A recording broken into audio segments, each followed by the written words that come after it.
Good afternoon, or on a lovely, at least partially sunny afternoon here in New Delhi on the day after Christmas to 2020. This is the Foreign Correspondents Club of South Asia broadcast live from New Delhi. I'm Munish Gupta, I'm the secretary of the club, and this is the Foreign Correspondents Club's 29th webinar ever since the Corona lockdown began. So we've been doing lots of webinars. We bring you another very interesting and exciting webinar today. It's a discussion on a book that came out yesterday, marking a very important day in the history of India and about a very important man in the history of India and from a very important man who has written it. So now, this broadcast also, let me inform our audience, is brought to you by Foreign Correspondents Club of South Asia in collaboration with PIO-TV for the Indian diaspora and United News of India television. So you will be seen worldwide and across India. I will now hand over to Mr. S. Venkat Narayan, the president of FCC South Asia, to introduce the author today and the book that we are going to talk about. Thank you, Munish. It's a pleasure, a warm welcome to you, Shakti Sinha.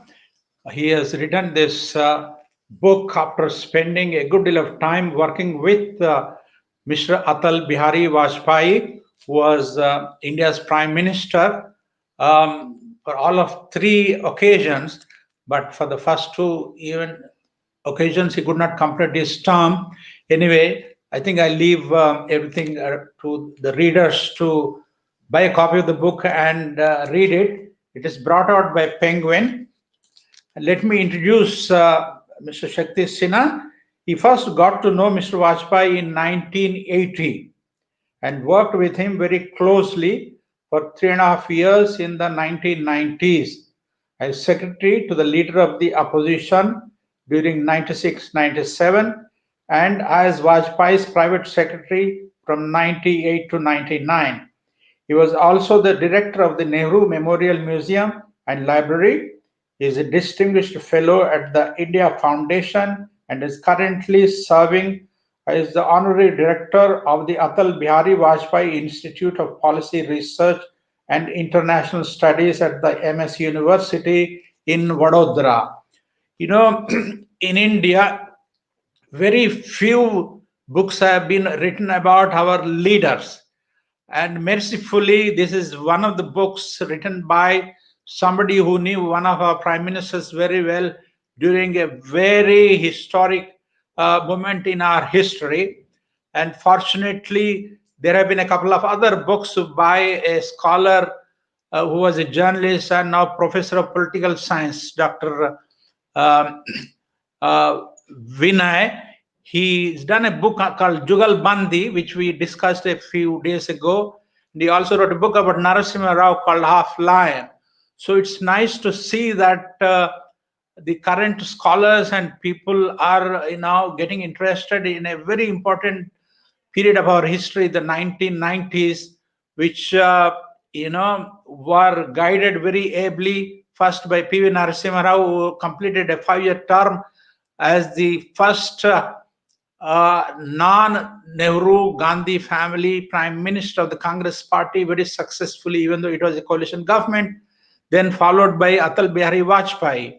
So it would be very interesting to know from the horse's mouth, who was eyewitness to history, the nuclear explosion Pokhran 2 and the Lahore bus trip and the confabulations between Nawaz Sharif and Vajpayee, and it's full of very interesting details.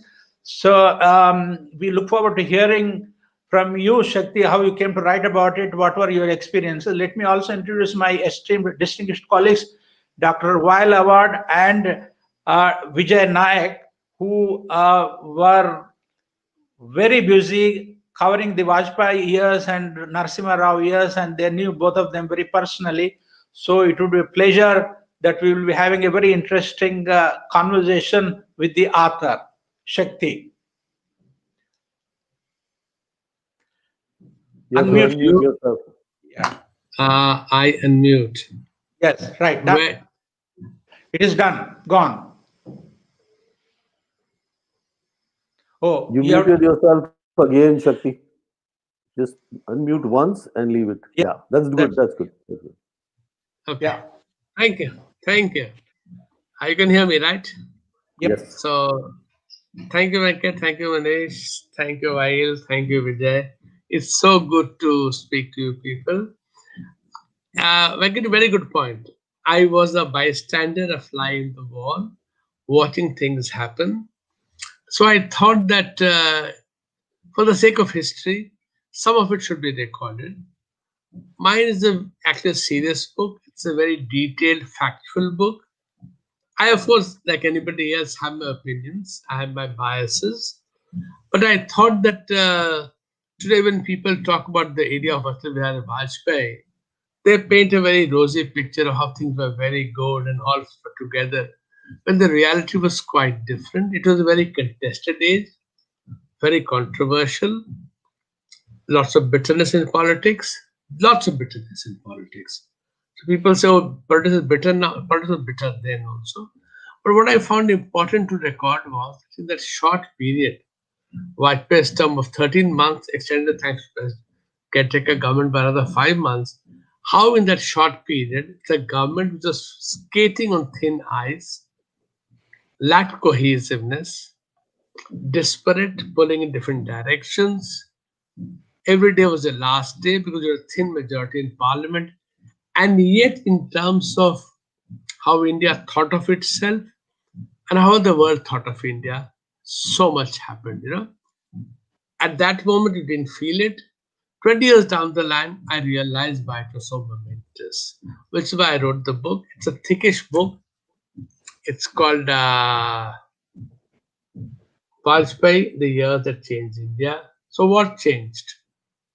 I think three things changed. Three very important things changed. One, with China going nuclear in 64, the blast at Loknor, and the NPT in 67, India faced a dilemma. You had a very big, powerful neighbor in your north, a nuclear weapon state. It occupied Indian territory. And negotiable from our side, China is an occupied Indian territory. And worse is that China gave nuclear and missile technology to Pakistan. So India faced two front nuclear powers. What does India do? We always said India that we have a nuclear option, but for 30 years we tried to go nuclear, we did not. Indira Gandhi did their first explosion, Buddha smiled on Buddha Purnima 1974, but then under pressure called it a peaceful nuclear explosion, PNE. Why would you do a peaceful nuclear explosion? I don't know, but we said that. We moved ahead but didn't actually. And then we had the Comprehensive Test Ban Treaty in 1996-97, which effectively banned all testing other than by the nuclear powers. So again, discriminatory. So India had to, faced with this dilemma, challenge, India had to test. Vajpayee took the decision, yes, we will test. Break, complete break for consensus Indian politics. Very controversial, attacked not just by the US and China and Australia and Japan and the EU and our friends Russia, left by other, attacked domestically. Mulayam Singh said you should have tested but not announced the test. Ratwar Singh said, why test? Nuclear option we have, an option which never exercised. So Vajpayee had this tremendous amount of political courage required to do the test. Then we had sanctions, massive amount of sanctions. We were an entitled pariah, worse than North Korea and Iran can never be. Being a democratic part of the free world, we faced this. Vajpayee did not waver. Instead, he did the unthinkable. Second part of it, my point. He reached out to first Pakistan and then to the US. He told Pakistan, let's talk. Let us solve our insecurities together. And he called the US India's natural ally, not partner.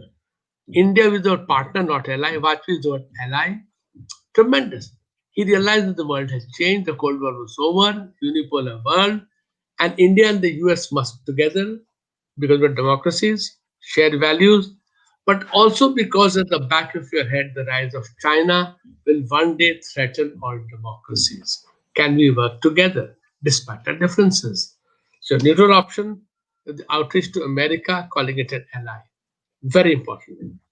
And the third critical thing was, as part of the outreach to Pakistan, he goes to Lahore at tremendous domestic political cost. His government lost the majority because of that. Because it is this outreach, it could have changed history. The Pakistani army did not like this change.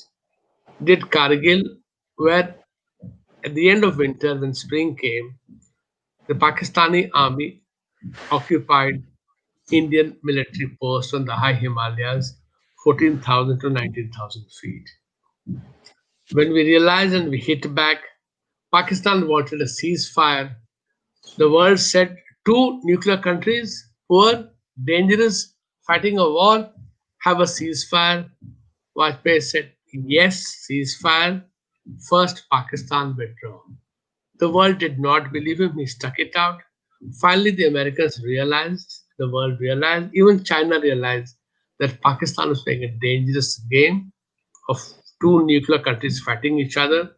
India was a good boy who decided to restrict the war to Kargil, who decided not to cross the LAC, who decided to keep it under control as much as possible. And Vajpayee could resist the world pressure on a ceasefire because he said, if we don't have a ceasefire, I have lost the war, which is what Pakistan wanted. So he could stand up to the West, stand up to the US. Unlike in 65, Shastri was forced to go for a ceasefire. Unlike 71, when the Russians told Indira Gandhi, 3 vetoes, no more, have a ceasefire. 99, Vajpayee could stand up. So when I look at these three events, the nuclear option, the outreach not just to Pakistan, important enough, very important, the outreach to the US, natural ally, and ability to say no to the world because India's supreme national security was threatened. And for a country, for a government to compromise on national security is unacceptable. Look, therefore, I call my book, and it's a very detailed book. Penguin asked me to write 65,000 words on Vajpayee's tenure. I wrote 115,000 words on 1.5 years of Vajpayee. So I felt if you understand that 1.5 years, you understand the India of today. And that is the whole point of this. I'm happy to say it's a readable book, it's a factual book. You may disagree with my understanding of it, but I think that it's something we can have a discussion about. It's something serious, it's not polemic, it's not political. And that, Venkat, is my thing.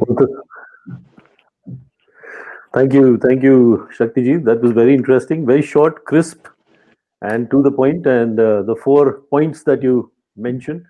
What I mean, there must have been. It's very difficult usually to pick a title, and you Right. must have thought about something that. So these were the 4 primary reasons why you wrote. The title became Yeah. The Year That Changed India. Yeah, absolutely, Manish. Absolutely. In fact, the title bothered me, and I made more mental effort than the book itself. Because as I said, Penguin thought I'm writing a book for the whole period. So they had to think the Vajpayee, the man, the this, the that. I said, no, that's too vast a canvas. I want a short period because it's the Hindi words Nirnayak, decisive. Decisive not in Vajpayee did, but decisive how India changed, how India looked at the world, and how the world looked at India. And which is why the title was decided. In fact, the first promos for the book from Penguin went out with another title, but I was uncomfortable with the title, so I changed the title literally when the book was going to the print to make it The Years That Changed India. It sounds very pompous. India has changed. As to India changes all the time. But I think these changes this time were very significant and they needed to be highlighted, particularly in a world where today we feel that those were the happy days of everybody backstabbing each other and working together. When the reality was, those days were far more vicious, far less tolerant than today is. And I thought that is something that today's generation and even people of Manish, yours and Venkat's and Vaid's and Vijay's generation all of us seem to have very fuzzy memory, a happy memory of those days because mind plays tricks. But I think the reality is that complexity, the contestation has to be brought out. And that's what I try to do. Oh, that's very interesting that you picked a particular period of time, you focused on it because you rightly said, for a man as large as a man and personality that Vajpayee ji was, it's a very large canvas when you start to think about writing all about Atal Bihari Vajpayee. So I agree with you. I also think that what comes out of the title is a very important period in history of India. One is reminded of the speech when India got freedom, saying India's, tryst with destiny. And I think the turn of the millennium was another tryst with India's destiny as India stepped into the 21st century. And that was an important turning point for India and the 4 points that you mentioned. And I think also the book, very rightly, and you and the people who watched Vajpayee ji, the stalwarts who are going to take over after I give my little comments now, also saw in Vajpayee that some people didn't see a decisive man. Most people took him to be a light-hearted, easygoing, happy-go-lucky, jovial, social man who went out of his way and wooed Pakistan and did everything. But there was a very decisive politician, a prime minister in Atal Bihari Vajpayee. And I Yeah, think that's something that comes out of the book too. absolutely. In fact, people misunderstood him because he was relaxed, reality. He was prepared to listen. He was not in a rush. He was not a macho man. And yet, when he took a decision, whether it was on going to Pakistan or the nuclear issue or defending India and Kargil and not crossing the LSC or in going through the Patents Law Amendment, his own party was unhappy about, but it was required because we lost against in WTO. When he took a decision, he would not back out of it. He would discuss before, make the adjustments or compromises before, but not once a decision was taken. In that sense, as the late minister then Rangaraj Kumara Mangalam Ranga told me once, hey Shakti, your boss is the real Iron Man. Because then he stuck it out and he ensured that what was decided was implemented. So that to me also was a change, absolutely a change. Very true, very true. Let me now bring my senior colleagues and friends into the discussion. Starting with I see Dr. Awad, all hunched up and ready to go. Like the football game here. I want to take the next comment with Shakti. Go ahead, Dr. Awad. Thank you very much, Manish. Thank you, Venkat. Thank you, Shakti. Congratulations to you and hi, Thank Vijay. you. Thank you. It's a pleasure to see you again. I'm sure that book, I haven't had a hand on the book, but I'm sure I share lots of good memory of late Vajpayee with you because I have been in India for 4 decades and I have covered all his Exactly. journey. Exactly. So I have seen him in '96. I have seen him in '98. I interviewed him in '98. I traveled with him to China, and he went to Syria. So I have a memory of him as the Prime Minister of India who have taken the international issues and brought India into the glory and respected.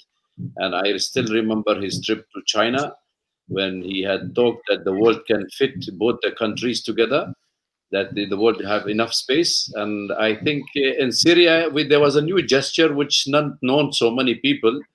The respect the Syrian people, the president has given to Vajpayee was shown from day one when he was in his room in the hotel, in his guest house, and he was not feeling well. And the president of Syria breached the protocol and he visited him in his guest house. So that Yes, was sir. a very, very good gesture. And I think he was remembered, and every team of Indian team was remembering him. During Bokran, yes, we knew about the test an hour after it has been done, but we have not declared it. The India have declared it, and I had interviewed him, and his interview went very well with the an Arab audience because it was translated into Arabic and it was shown in the Arab world. I think he enjoyed a very strong position, not only as a Sevak of the BGP and India. He was a very strong nationalist at heart. Yeah. He was very determined. He was very soft, but in his heart, in his mind, He knows what he was doing. He knows the politics. He gives space to other, where people may focus on other that they are doing the job, but actually he was himself guiding and guarding from behind. So I can understand his strength of mentality, and that's a true leadership. And that's what a leader like him can make hundreds of leaders. In fact, after his speech at the parliament when he lost election, that was the decisive speech, and where he have generated lots of sympathy and love from the public of India for the Bharatiya Janata Party. And I think he came back to power with very strong position, and he was very determined during the Kargil war and during his meeting with Musharraf. We were in Agra, so we have traveled extensively with him. I'm sure the book will be very interested to read, and I'm happy to see that our Foreign Correspondent Club have taken this issue to discuss it, not only because we are foreigner living in India and covering the international issues and covering India to the world, but I think because also of the local interest have been generated from him. Thank you very much, and look forward to hear more about the book. And while just to add a sentence before Manish, you say, this book is called One Mountain, Two Tigers, India, Okay. China, and the High Himalayas. This is a book I edited, which came out earlier this year, which basically says, as you quoted Vajpayee, Asia is large enough for India and China. It's not a zero-sum game. Exactly. So, the need to understand this is so important that often people forget that and get carried away. Absolutely. I couldn't agree with you more because, Venkat and I and some of us were on that trip with Rajiv Gandhi to China way back in 1988. 88, the famous visit. The famous visit. And, it was pretty clear then and has been very clear since, at least, that both these countries will have to find their space in Asia and the world. There is no zero-sum game, as you said. And Vajpayee ji very eloquently put it out. And, people would probably have not thought of it at that time from a right-wing party and a BJP prime minister. But I think he set the stage and tone for a long time to come. Let me move this discussion now to our dear friend, Mr. Vijay Naik. Vijay ji, you can unmute yourself for the question. Vijay, अपन सहमत है ना? You agree with what I say? Vijay, he's come back. He's come back. Just unmute yourself. Unmute yourself, Vijay. Vijay is sitting in a car, I think. Vijay, you are muted. Can't hear you. Yes, sir. Yeah. He's trying to unmute himself. So let me practice my Marathi on Vijay. Vijay, we can't hear you. Vijay, we can't hear you. You're muted. You are muted, Vijay. Anil, is there a way for you to unmute him? We'll try our IT way. We can unmute him. Yeah. No, Vijay, we can't hear you. No, but maybe it's also a little issue of Venkat. Let's move it to you, and we'll come back to Vijay once Vijay is back in action. Yeah, Shakti, the people who covered India during the 1990s, wasn't it a nightmare? Every day you have, the Zarinas of Bengal and Tamil Nadu, Jayalakshmi and Mamata Banerjee, Mulayam Singh Yadav, Lalu Yadav, Sharad Pawar, Arjun Singh, you name it. There are so many people who are dying to become prime ministers of India without possessing the necessary qualities for that. And every day, you are never sure the government is going to last for the next 24 hours or disappear and all that. And the BJP was an untouchable at that point of time. And what is interesting is that Mr. Vajpayee made it a touchable party. Not only that, when Narasimha Rao handed over the key, Samagri Tayar hai, you go ahead and explode the nuclear device. And Right. And that manner, the Americans, the CIA had no clue what was happening in Pokhran 2 and the way he did. And so many things. I mean, it's looking back, while I was going through the pages of your book, I relived that nightmarish period of time in our history. I said, my God, only a man, who was seemingly low key, but with his hand in a velvet glove, as you rightly call him, and with that kind of a temperament, sensibility, and determined to see India's place on the global arena. It was absolutely remarkable. And looking back, after so many years, I said, my God, what a magic trick he performed. These two underestimated gentlemen, Narasimha Rao and Vajpayee, Correct. driving India through the 1990s Yeah. is absolutely, history will remember them forever. Don't you think, Vijay Absolutely. Nayak, if you can unmute yourself, come and speak. Unmute, yeah. Vijay, muted. We lost him again, but he was saying something, I thought. Yeah, I think he's having a little bit of a bandwidth issue, Because but Vijay is sitting in a car. Vijay is Yeah. sitting, I admire him. He's a very fine person. He's sitting in a car and trying to talk, so I can understand his frustration. But I get Venkat's point very strongly. Horrible days. No, Vijay can't hear you. Vijay, you're muted. unmute. No, unmute. You are not unmuted. Where Anyway, it you is go written, speak, Shakti, where you it speak. Can you speak to Vijay on the phone? Yeah, Vijay being a veteran, I'll ask Vijay Anil being to a speak to him. I'll ask please, Anil because to speak to him. Vijay Yeah, being go a ahead. veteran knows so much. It'd be a pleasure to listen to him and answer. Vijay, Just 1 second. You go ahead, Shakti. I think I'll he must arrange. be his screen I'll is arrange. closed. You go ahead and speak. the point I was making when he Vijay, yes, we're almost Yes, at sir. Vijay. Sangha, Can Vijay you hear me Sangha. now? yeah. Correct? No, he's muted again. I think No, your the control is problem is muting that Vijay again. no, the problem is that he is using a phone which is very sensitive. As soon as you touch it and go, if it double clicks, it catches your mute again. Can you So, hear me now? Yes. Correct. Sangha. Muted again. Vijay, muted again. Something is going wrong. I feel so bad. Press only once on the mute. Press only just gently. Yeah. Yes.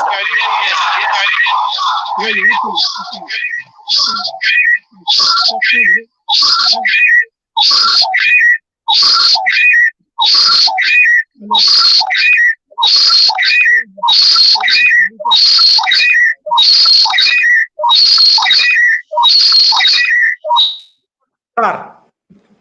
you know what I would recommend is Vijay. We are going to be talking for a while, so if you can get to a place where you can set up a laptop or this one properly, then we'll be able to hear you. Manish, Otherwise, can this way Vijay we speak won't. on the mobile? Can Vijay Yes. speak on the mobile to one of you and you relay?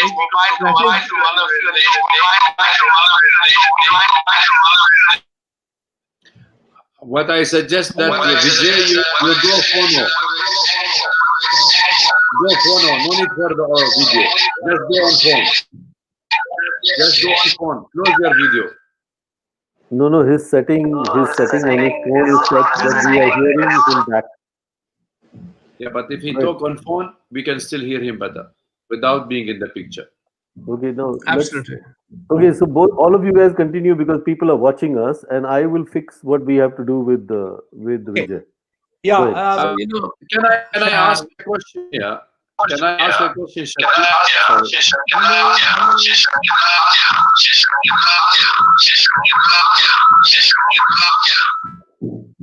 Vijay, unmute yourself. I think that's the only way. Sorry, Vijay. Vijay can hear you.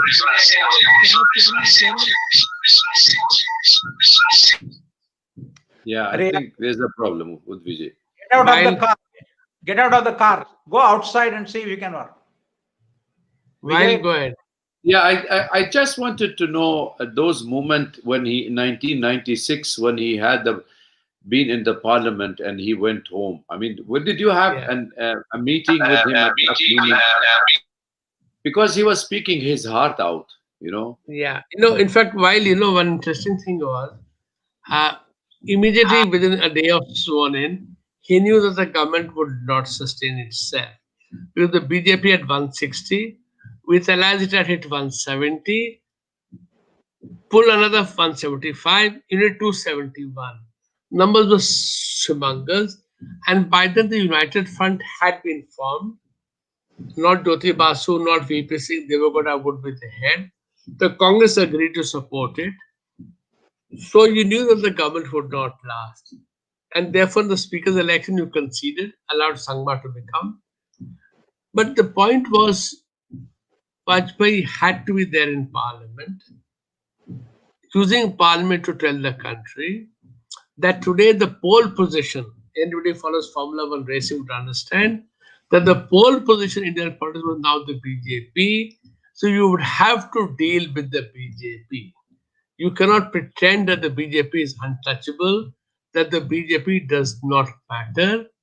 And fortunately, and because you were able to do it not just to parliament but otherwise, by the time the next election came, when the Congress disposed of one more government that it set up, the government of I.K. Gujral, after deposing the government of Devagowda, that in Bengal the Congress broke, Mamta joined the BJP alliance, NDA. In Odisha, Biju Patnaik party, BJD was formed. Naveen broke off with Janata Dal and joined. In Tamil Nadu, the ADMK of Amma, the MDMK of Vaiko, and the PDMK of Dr. Ramdas came together. You had the Shiv Sena. In Karnataka, the Lok Shakti, which had been thrown Janata Dal, Ramkrita Hegde, became a party. You already had the Samta Dal, you had the Shiv Sena, and now the Akalis formally became your alliance partners, and then the National Conference in Kashmir. So suddenly the BJP untouchable became a centrist party in terms of the spectrum of Indian politics. So even though Vajpayee lacked the numbers in 96, he had to stay in parliament, face parliament, and get his message across. See, those who think we're intellectuals, we're very rational. But politics is not just rational, it is rational, but politics is rational plus the need to engage people and get your message across. And that is something we fail to understand. Which politicians, which we laugh at, actually are smarter than us, understand the need to engage people. So in that sense, the 96 government was very important. You don't have hope in hell in surviving, but you need to establish, like Mr. Hamilton, British driver, what's his name, whatever, the pole position of F1. So that is very important. Vijay, can you hear us?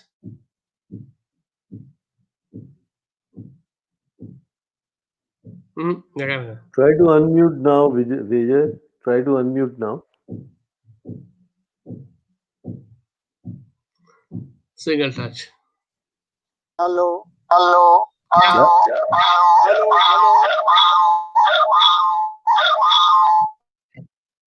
Let us mute all ourselves. All of ourselves mute ourselves except Vijay. Let him speak. Let us try this. While has a point. Let's all mute and hear Vijay. Yeah, so go ahead, mute yourself, Shakti. Let me tell him, please.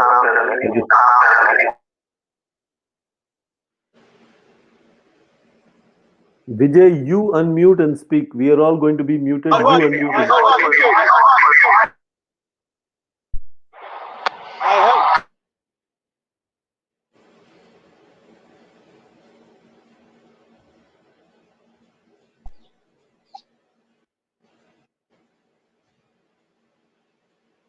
Hello. Hello. Hello.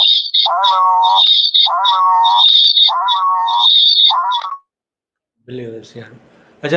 Listen, sorry, I think something is not right there. Yeah. Let's get on with the discussion. Yeah. While you have anything to say, ask a question or something. Well, let's carry on. We will go on with this. I have a question before you get into the real news. Shakti, you seem to have seen him closely. You've definitely, mentioned a few things which people will get to know through your book.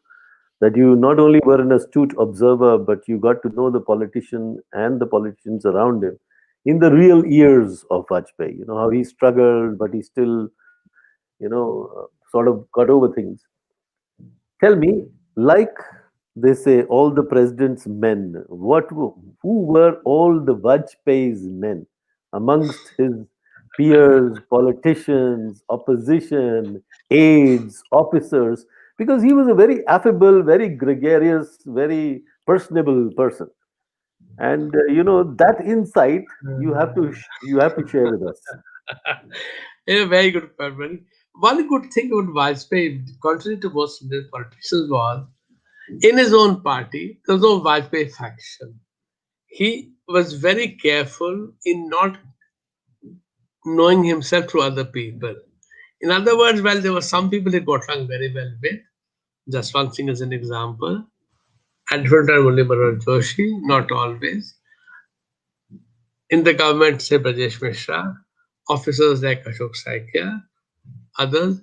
The fact is, he always kept his doors open to others to come and brief him. To me, that is the hallmark of a true politician, a successful politician, who is not bound, trapped by the courtiers. You know? So, as I said, he has great regard for Jaswant Singh. Did he agree with him all the time? No. So, in that sense, a successful politician is not defined by the others.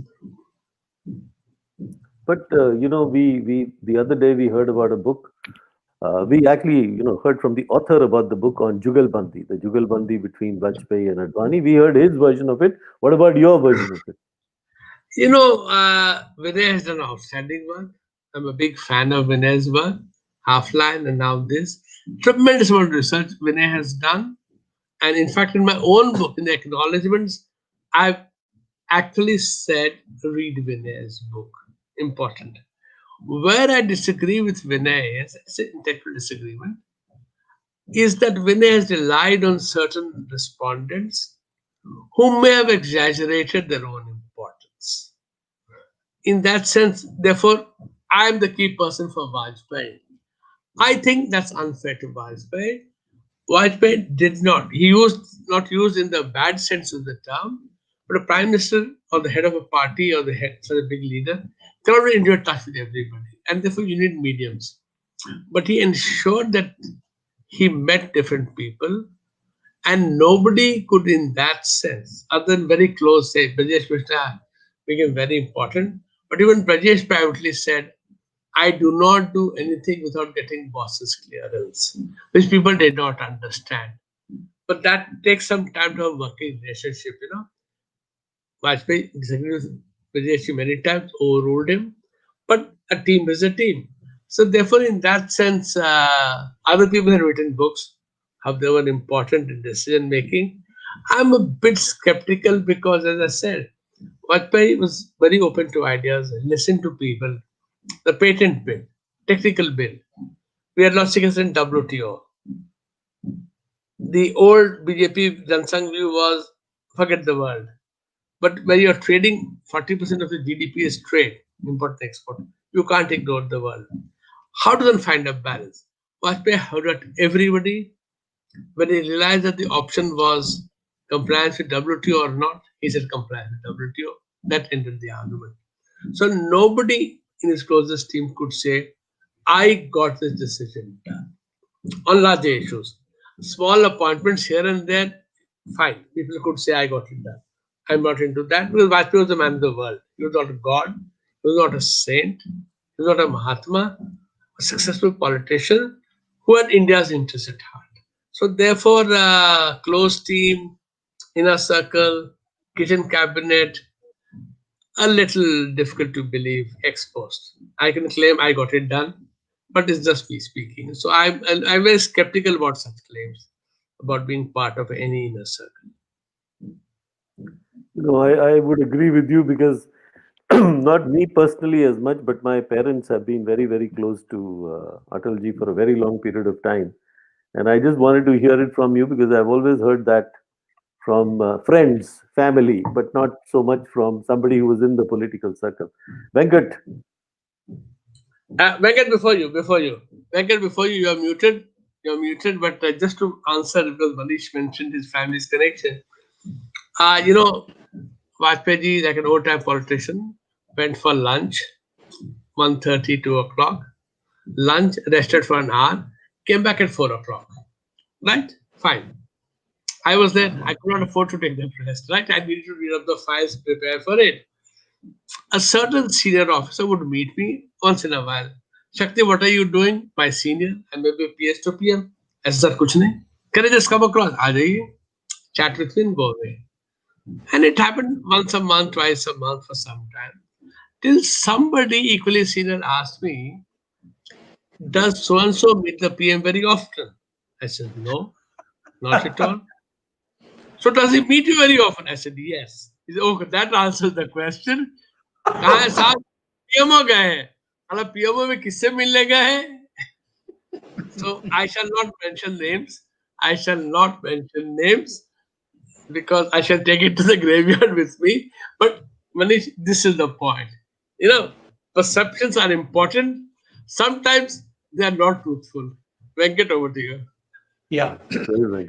Shakti, I have a couple of things to check with you. One is that, at least the way Vinay Sitapati puts it, basically Brijesh Mishra and Major Jaswant Singh and Vajpayee would sit, decide the day's agenda at breakfast table, and then go and announce the decisions and so on. And Mr. Advani was not involved in these things, and he felt left out. Would you like to say something about that? Number one.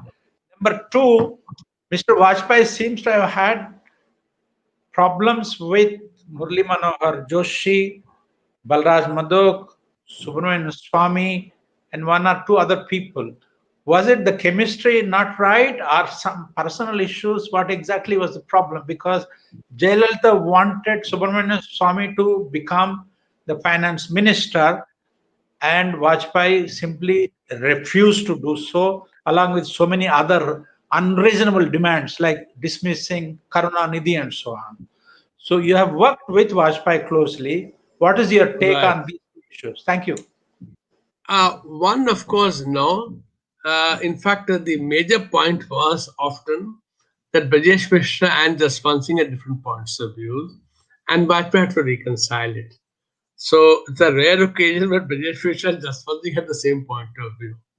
Both were right in their own way, but the Prime Minister needed to hear out both. So deciding in advance, which is why I said Vinay is an outstanding work, but some of the respondents have not been responsible in telling him the right thing, So that problem is always there in any kind of system. The other was it was never personal, in the sense that if it was personal, would Vajpayee agree to the BJP allying with the Jayalalitha in 2004 and losing the elections? No. Swamy was not important enough individually. But would a prime minister forming a government allow somebody else to tell him who his home minister was, who his finance minister was, who his defense minister was? The answer is no. Prime Minister like Vajpayee, not being Devagowda or Gujarat, both good people, both actually very good people, but they simply didn't have the stature that Vajpayee had in that. So Jayalalitha could not tell him whom to make the finance minister. Could insist on getting her slice of the cake, but up to a point only. And therefore, with Balraj Madhok, with others, it was more ideological. It was more the way parties should move, pro-America, anti-America, pro-big business, pro-capitalism, open markets, or have controls. So it was more ideological and in terms of how the party would do, less as an individual. Though, of course, being an individual, you have likes and dislikes, which you carry to extremes at times. But as I said, which is why my book is different, because I don't think so. Individuals are important, But individuals without the context, you can get a wrong understanding. That is my limited point. We have a question for you from another senior colleague of ours, Vichitra Sharma. She wants Mhm. to. She's asking what finally happened. What broke the camel's back on falling out with Jayalalitha?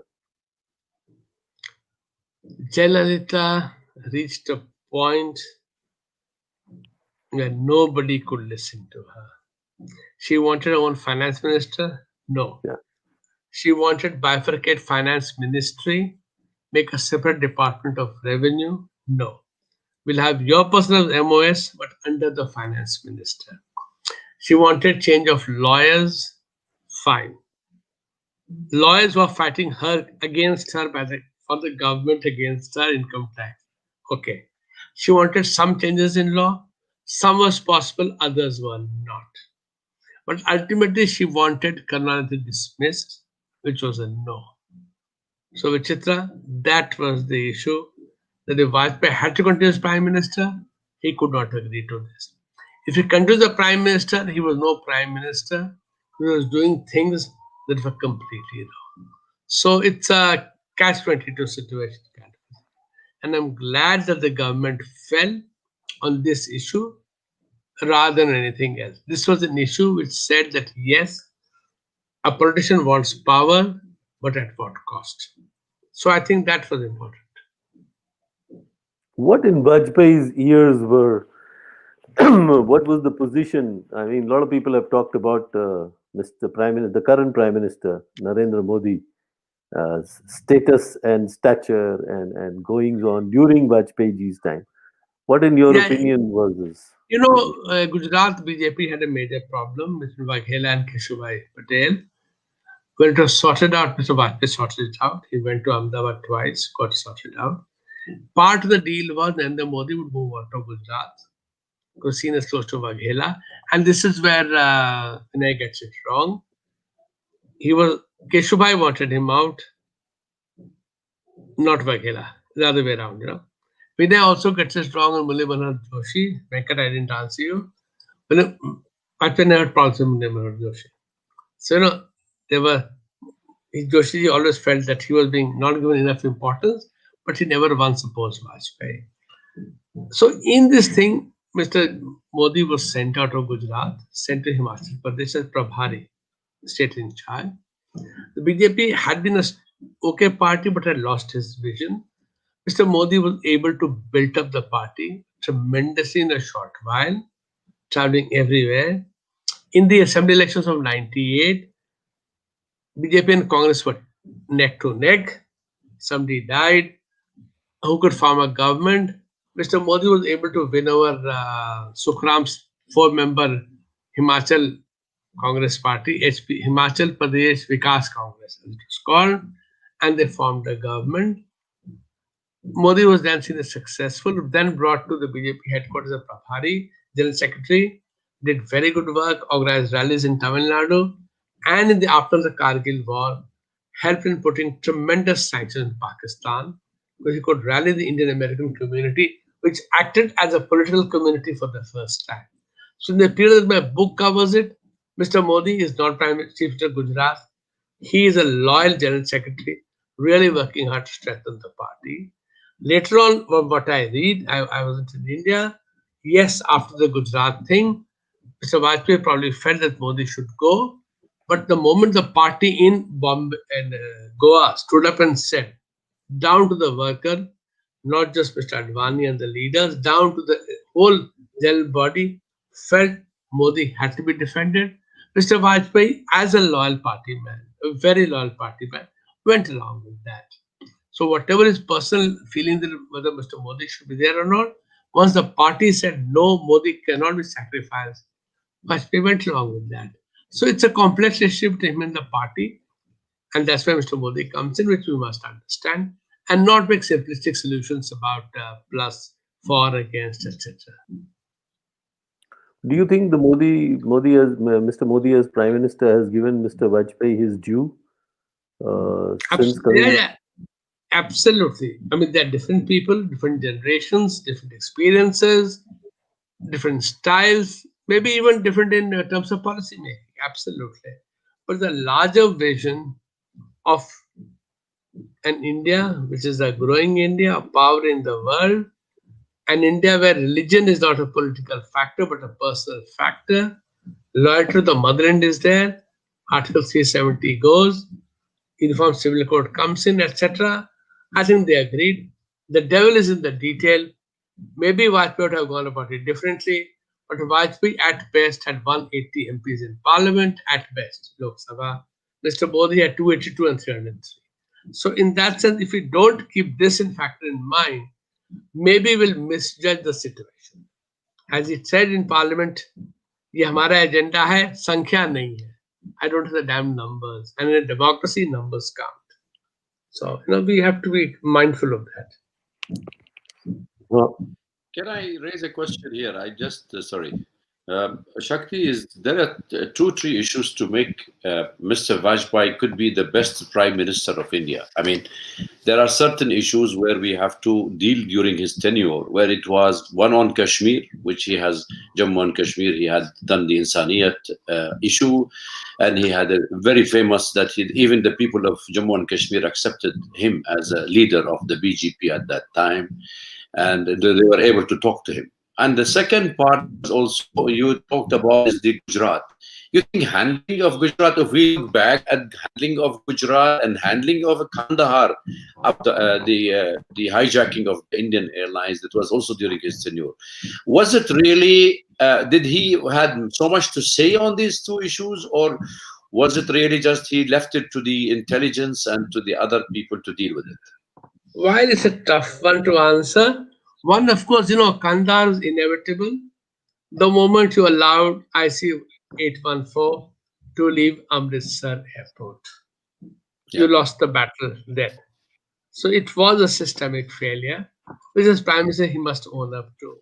So in that sense, as Prime Minister, in an open, and people don't understand, in this damn country, nothing is a secret. So whatever a government does or thinks of doing is out in the open. So that does constrain the freedom of action of the elected executive. And this is something, that's why I keep telling people, look at the context, look at the context. None of them are functioning in isolation, none are functioning in a vacuum. And these constraints must be understood. Was he the perfect Prime Minister? Absolutely no.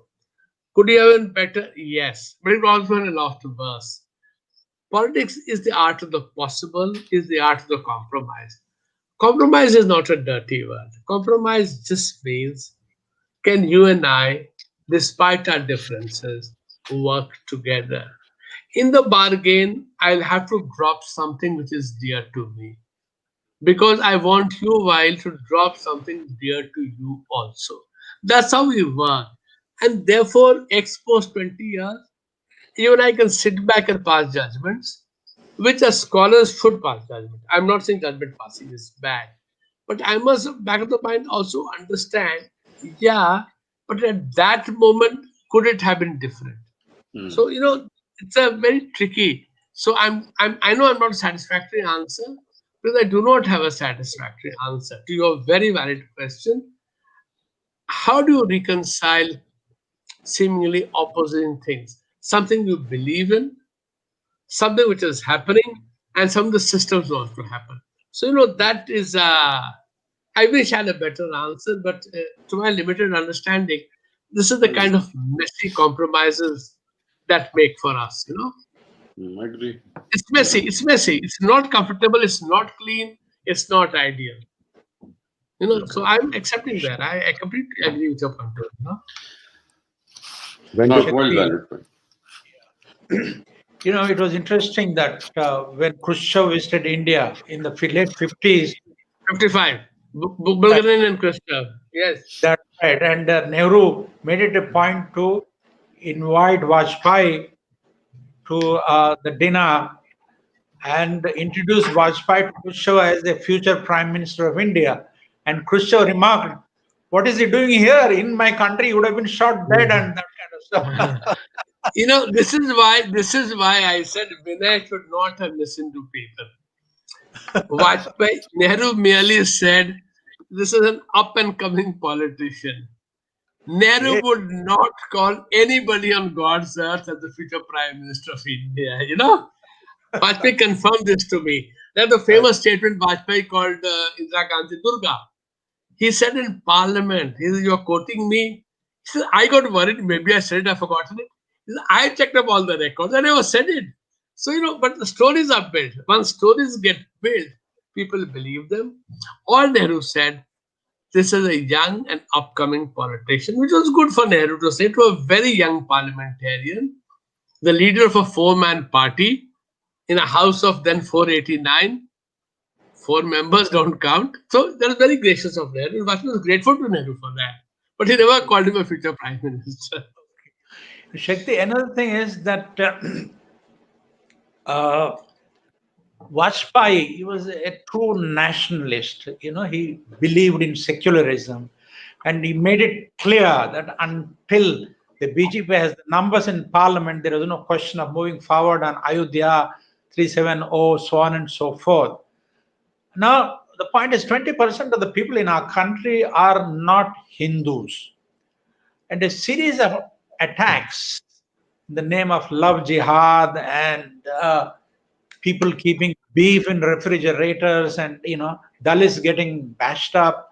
This is causing a lot of anxiety across the globe about whether India is getting Hinduized. Hinduism is not such a closed mind part. It's not a religion, I say. It's a way of living and all that. Are you worried about these things? And if Vajpayee had been the Prime Minister of India at this point of time, how do you think he would have behaved? You remember how Graham Staines, how he dealt with it, and the attacks on Dalits, in Bihar during his prime ministership, and Rabri Devi was the chief minister. All that. Correct. What, Correct. what do you think Vajpayee would have done, at this point of time?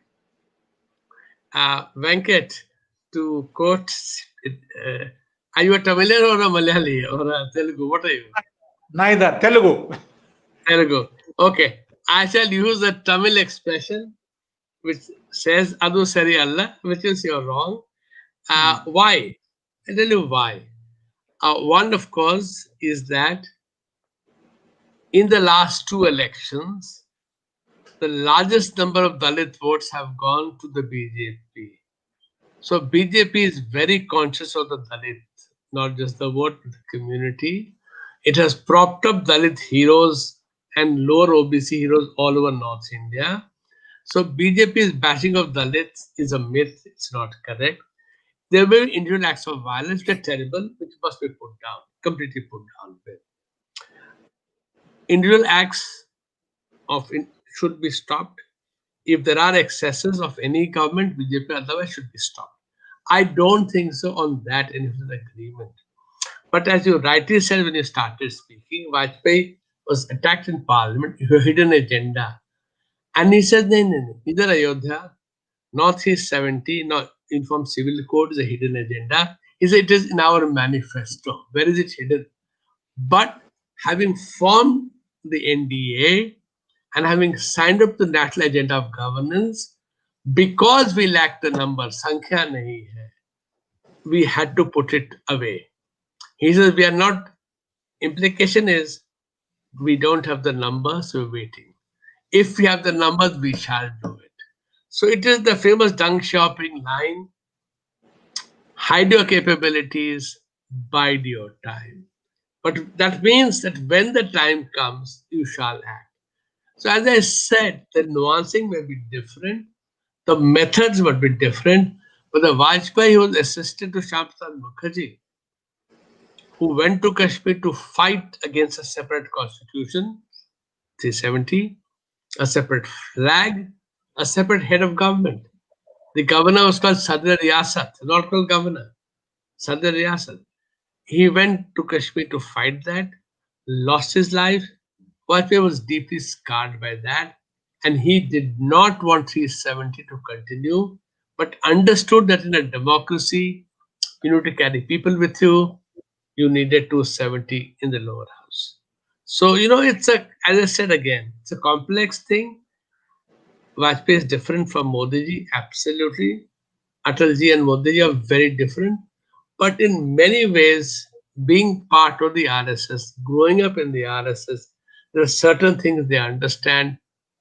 Their anti-conversion, their idea of Hindu is not religious but cultural and social. India as a motherland, that means you're a Hindu. Whatever be your forms of worship, they felt religion is a bad one because none of us are religious in the Abrahamic sense, which while we'll understand. We are not religious. In the same house, you can have a Vaishnavite and a Shaivite and a non-believer. They're not religions. They're methods of worship only. They felt secularism is not anti-religion, which is in the West. The French concept of LACITE, again, a French word which I'm sure Weil will know better than me how to pronounce it. Indian secularism, he says, has to be respect for all, not anti-belief. He says we are a people who are deeply spiritual and belief. We doesn't mean Hindus alone. Hindus, Jains, and Muslims and Sikhs and part everybody. Religion cannot be used to divide people. So in that sense, there are certain things in common. The certain things are different. So we have to understand the time, the personalities, and obviously some people are more aggressive, some are less aggressive, some are upfront aggressive, some are upfront not so aggressive. But so I would be yes, they're different, but yes, there are a lot of similarities also between the two. Shakti ji, Vajpayee ji was perceived by many in many different ways. To everybody, he was sort of had an aura, multiple auras, I can say sometimes. What was Vajpayee ji's relationship with the opposition, and what did he really think of his line of action with the opposition? His opposition. One, of course, his biggest embarrassment was he stood up to speak in parliament as prime minister and referred to the other side as prime minister, because he was so used to being in the opposition all his life. He understood the fact that in democracy, option is important. As leader of opposition in parliament, he told a foreign dignitary, the then Secretary General of the Commonwealth, he was a Nigerian gentleman called Chief somebody or the other, Google will tell you the name. He told him, I believe in one principle. In a democracy, the opposition must have its say, and the government must have its way. If in a democracy the government does not have its way, it is not a democracy. So listen to the opposition, fine, you should. End of the day, it's the government's responsibility to do what it thinks it is right. So in that sense, yes, accommodate, but do not be blackmailed. Nobody has a veto power. And that is the essence of parliamentary democracy. Is that what gave him that image and perception of being a very liberal guy, whereas he was as fervent a nationalist or as big a BJP pitcher as anybody else? Absolutely. But in those days, if you read my book, in the beginning and in last chapter, differently as Mr. Vajpayee is from Mr. Modi, the language used by a lot of people were exactly the same. Same. How do you afford to be so lazy in not analyzing things properly? I don't understand, So, liberal to whom? Those days, Advani was the villain, Vajpayee was good. Yeah. Then, Advani becomes a good man and this one becomes a bad guy.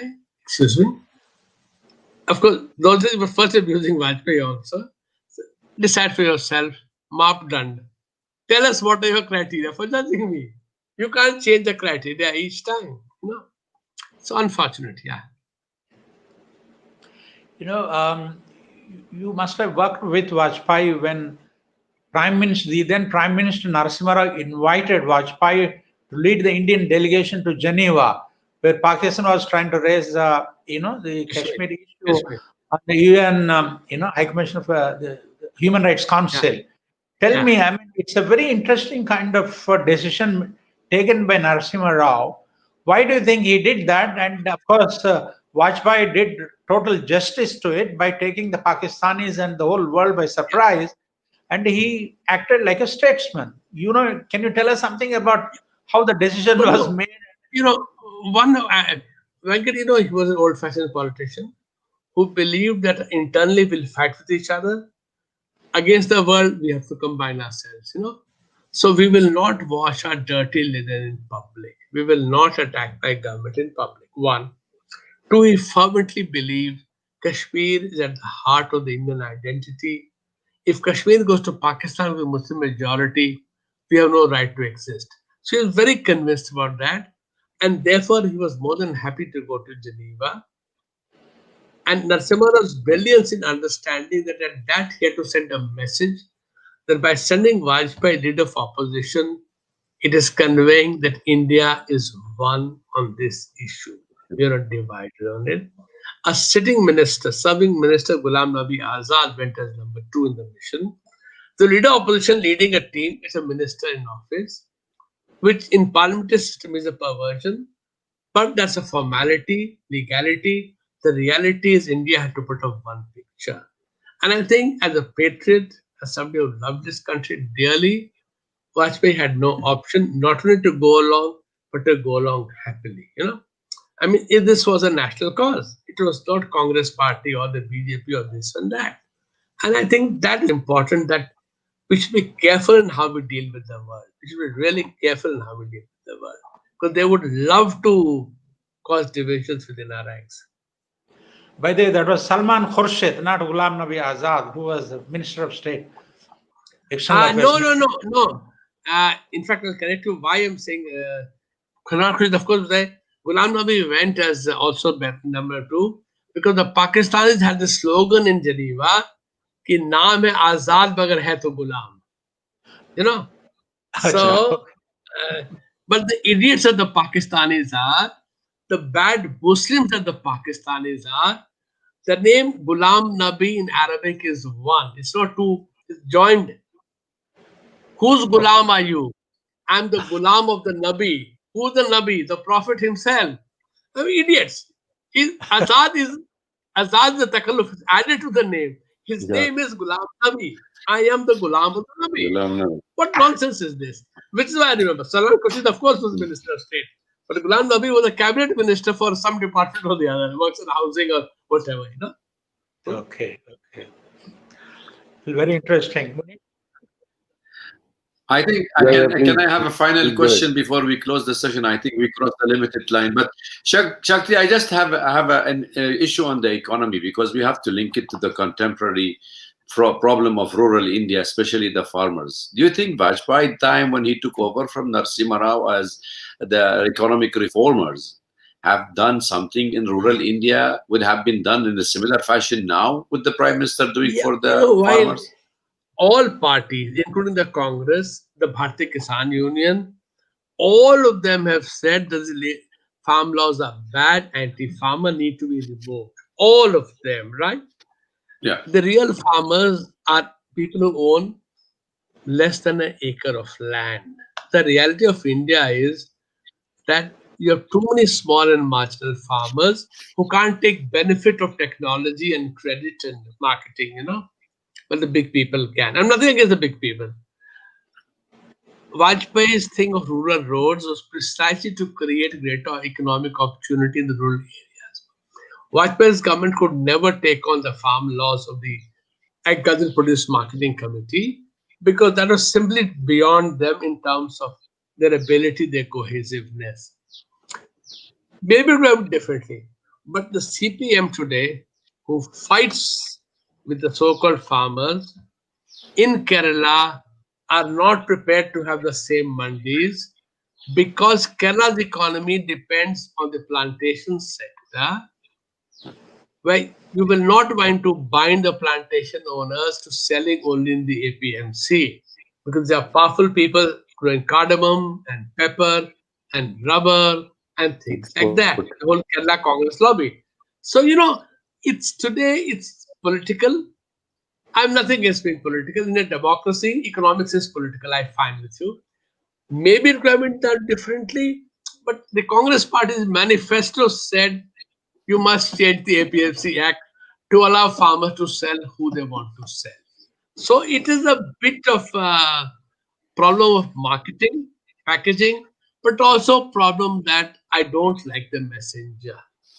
And that cannot be answered. If I don't like your face, It won't change ever. I may like your argument, I don't like your face. That is not something which can actually be solved. So in that sense, I think, and this is post Vajpayee, of course, I think that we need more light and less heat on the farm issues. Maybe there are points to both sides. I'm not saying the other side is completely wrong. They're not Khalistanis. Some maybe they're fishing in the troubled waters. Maybe they're, let's find out what the issues are. So I think in that sense, let's not jump and let the leftist and the others take over the agenda. I would be most uncomfortable with a leftist pushing the agenda for the people whom they call, I don't call them, whom they call the kulaks. So, it's a unnecessary controversy where unfortunately the heat is so much that the light is getting blurred. Before you close, Venkat, I'm going to say I'll have one final word on top of Dr. Awad's word with Shakti. Um, Very, very, very beautifully put, Shakti. I'm now going to buy and read your book because this discussion has been very interesting. But tell me something. Knowing him that closely, the man that you've written about, and I think people should write about statesmen like Vajpayee, and even later once Advani is gone, or right now or Modi, when people really get to work with people closely and Yeah, understand the person and personality closely, people should not do second and third hand reporting on people, then they can't do justice, especially to correct. such larger than life figures. There's too much to Yeah. their life and larger. But tell me something, all that is happening in the last 6 years now, that the NDA is, 303 and 282, as you said, finally, is something that was pent up and building up and was also the agenda even when they had their first government during Vajpayee's time. Isn't that true? Yes, in some matters, yes. All these ideas were there. They were not ready for germination. They were there. Maybe they were germinated. Again, I said maybe they were germinated differently. And maybe there were differences in the nuances and the details. But I think and therefore the way of doing things, of carrying people or sending the message across and being seen as listening. Maybe some of that can be nuanced. I agree with you. But I agree with you also that the larger agenda remained the same. This was the agenda evolving for 100 years. See, people think of sprints. Here they're happy to lose an election if it meant compromising on core beliefs. So if you don't understand that, you will never be able to counter them. If you want to seriously counter them, understand their strengths. Don't go for your stereotypes. Stereotypes are very good, but they are lazy, they don't explain things.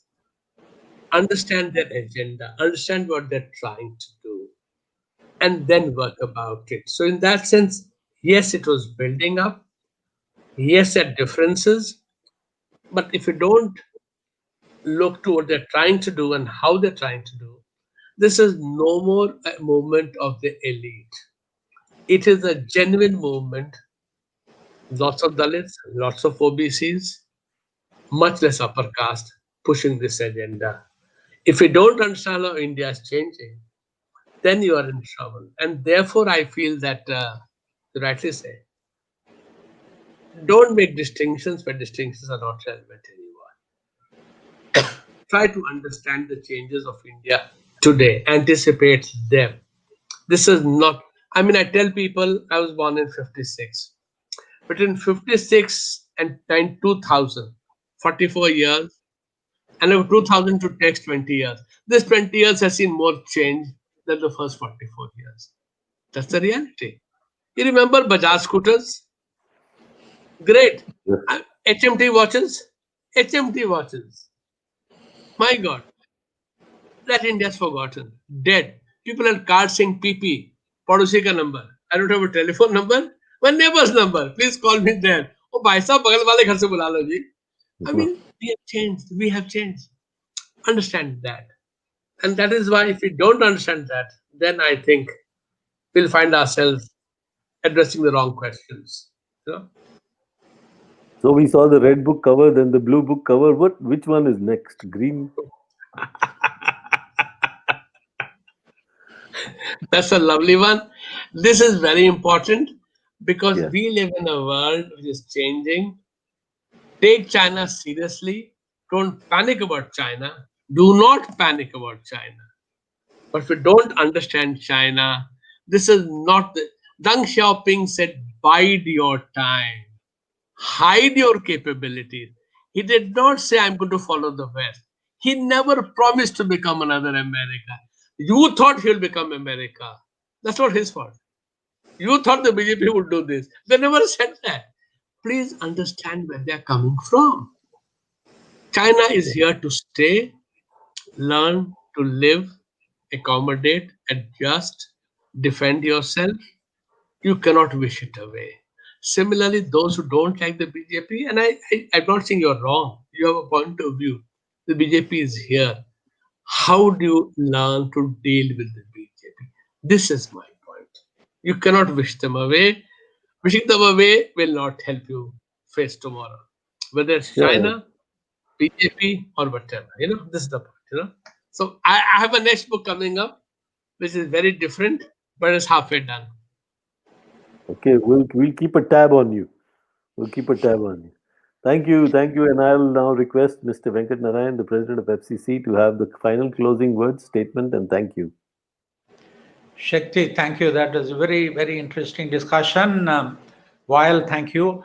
As Deng Xiaoping said, don't worry about the color of a cat, so long as it catches the mice. Nice. And bide your time. I think we need to bide our time, and we ought to learn and understand more about China. Our understanding of China is very, very inadequate, and this could be one of the reasons why we have these complications. I do hope that instead of indulging in pointless jingoism, let us try to understand our next door neighbor.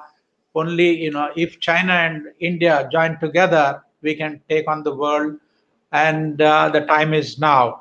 It was very wonderful to listen to what you had to say about Vajpayee and that particular era, and it was very nice hearing while so in reaction as a foreigner who has made India his home for the last 40 years.